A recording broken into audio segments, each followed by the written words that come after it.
Hello everyone and welcome to another Welcome to production. Today we're setting our sights on a monumental period in history, the Roman Empire. This was an era that reshaped the world, leaving a profound legacy that echoes even into our present day. Over the next 12 minutes we'll explore the rise and fall of this empire, from its humble beginnings as a kingdom to its zenith as a sprawling territory. We'll delve into the drama of the Republic, the audacity of Julius Caesar, and the birth of the empire. We'll marvel at their cultural achievements, witness the spread of Christianity, and the division that led to the fall of the Western Roman Empire. And finally, we'll reflect on the enduring legacy that the Romans left behind. So are you ready? Good, so buckle up and prepare to journey back in time to the era of the Romans.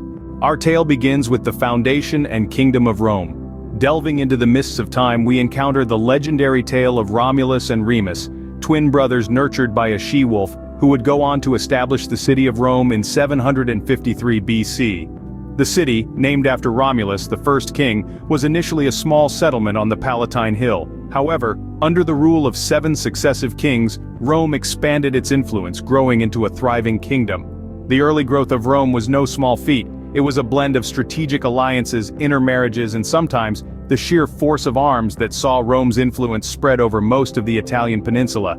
These early kings laid the groundwork for Rome's political, military, and social institutions, setting the stage for its future expansion. Thus, the foundations were laid for what would become a colossal empire. From kingdom to republic, Rome's political landscape was ever evolving. As the monarchy fell out of favor, the Romans sought a new form of government, one that offered more power to the people. Thus, the Roman Republic was born. This was a time of great innovation and growth. The Republic was a complex system, one founded on the principles of checks and balances. Power was divided among several offices, including the Senate and the Assembly. Each had its own role, creating a system where no single entity held absolute power. The Senate, composed of Rome's most influential citizens, served as the advisory council, while the Assembly was the voice of the Roman citizens, responsible for electing officials and passing laws. Meanwhile, the Roman constitution, though unwritten, was a set of long-standing traditions and precedents that guided the Republic's governance. It was a system that, for a time, worked remarkably well. But as we know, all republics must face their trials. Enter Julius Caesar, a name synonymous with power and ambition. Born into an aristocratic family, Caesar was a savvy politician and military genius, weaving his way through the complex tapestry of the Roman Republic's politics. His victories in the Gallic Wars expanded Rome's territories, and his popularity among the common people soared, creating an imbalance in the Republic's power dynamics. But Caesar's ambition was a double-edged sword. His decision to cross the Rubicon, a direct challenge to the Senate, and his subsequent appointment as dictator in perpetuity, alarmed those who feared the end of the Republic. This fear culminated in the infamous Ides of March, when Caesar was assassinated by his fellow senators in a desperate bid to safeguard the Republic. Yet, the senators' actions were in vain. Caesar's death plunged Rome into a series of civil wars, ultimately leading to the fall of the Republic and the rise of the Roman Empire. With Caesar's demise, the Republic too met its end. From the ashes of the Republic, the Empire rose. A new chapter had begun in Rome's history, marked by a monumental shift from Republic to Empire. The forefront of this transformation was Augustus Caesar, who, with his political savvy and military prowess, established himself as the first Roman emperor. This was no easy feat, but Augustus was no ordinary leader. His reign ushered in a period of relative peace and prosperity known as the Pax Romana, or Roman peace. This remarkable era, lasting over 2 centuries, saw a significant expansion of the empire, reaching as far as Britain, the Middle East, and North Africa. Rome's influence was far-reaching, its power undisputed. Under the empire, Rome's infrastructure thrived, trade flourished, and the arts were patronized like never before. It was a golden age, a testament to Rome's indomitable spirit and the leadership of its emperors. The empire had risen, and it would reach heights unimaginable. The Roman Empire was vast, spanning continents and cultures. At its territorial peak, the empire was an impressive sight to behold, stretching from the sunny shores of Spain to the exotic landscapes of Egypt and beyond. This vast expanse was not just a show of power, but a testament to Rome's remarkable administrative prowess. Rome's administration was a well-oiled machine, a complex system that kept the empire running smoothly. Governors were appointed to manage provinces, ensuring peace, collecting taxes, and enforcing laws. Speaking of laws, the Roman legal system was one of its most enduring legacies. Rome's laws were comprehensive and sophisticated, covering everything from property rights to criminal offenses. The principles of Roman law, such as innocent until proven guilty, still form the basis for many legal systems around the world today. At its peak, Rome was a beacon of administration and law. It was a shining example of how a vast empire could be managed effectively and efficiently, setting a precedent for future civilizations to follow. The Romans were not just conquerors, they were also creators. Their innovative minds birthed wonders in architecture, literature, and philosophy that have stood the test of time. In architecture, the Romans perfected the use of concrete, enabling them to erect awe-inspiring structures like the Colosseum and the Pantheon. They borrowed the arch from the Etruscans and used it in innovative ways, from aqueducts to amphitheaters. In literature, Rome gave us the likes of Virgil, whose epic poem, the Aeneid, remains a cornerstone of Western literature. And who can forget the philosophical musings of Marcus Aurelius, a Roman emperor himself, whose meditations delve into themes of duty, mortality, and the nature of human life? These are just a few examples of the cultural richness of the Roman Empire. From their architectural marvels to their literary masterpieces, the Romans truly were creators. Their cultural legacy continues to inspire us even today. Amidst all this, a new religion was quietly taking root.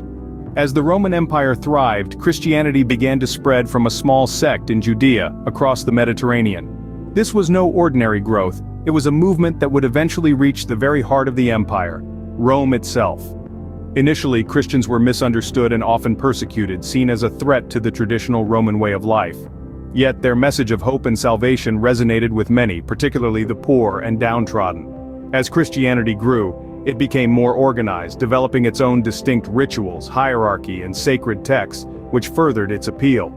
Perhaps the most significant turning point was the conversion of Emperor Constantine in the early 4th century. His endorsement of Christianity led to its acceptance and eventual establishment as the state religion. This was a seismic shift, as the empire that had once persecuted Christians was now championing their cause. Christianity's rise would profoundly shape the empire's future. But even the mightiest of empires faced their sunset. Picture this, the Roman Empire, a colossal force spanning 3 continents reaching its twilight. At the turn of the 4th century, the empire saw a significant shift. Emperor Diocletian decided the empire was too massive, too unwieldy to be governed by a single ruler. So, what's the solution? Division. The empire was split into 2 halves, the Western Roman Empire with Rome as its capital, and the Eastern Roman Empire, later known as the Byzantine Empire, with Constantinople at its heart. Diocletian's idea was simple: make governing easier, enhance the empire's defense, and ensure stability. Yet this division wasn't without its consequences. It led to political instability, economic disparity, and cultural divergence. The once unified empire now had 2 different centers of power, often at odds. The unity that had been the empire's strength was fading.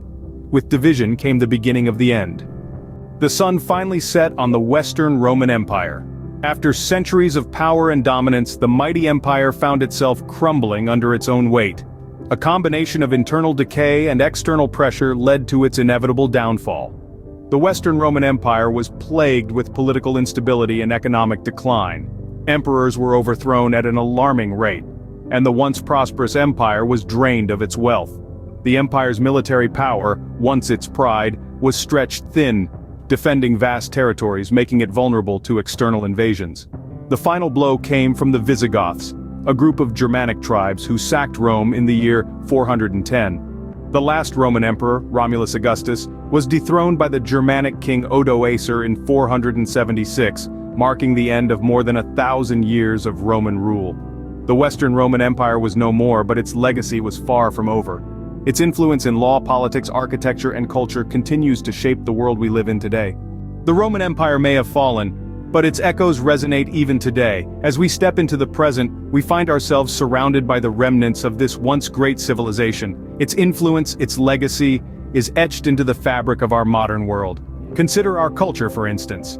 From the architectural grandeur of the Colosseum, mirrored in our stadiums and amphitheaters, to the enduring narratives of Roman mythology, reimagined in our literature and cinema, Rome's cultural footprint is unmistakable. In the realm of politics, the Roman model of governance, with its checks and balances, has inspired modern democratic systems around the globe. The idea of a senate, of representatives elected by the people to make decisions on their behalf, is a concept that can be traced back to the Roman Republic.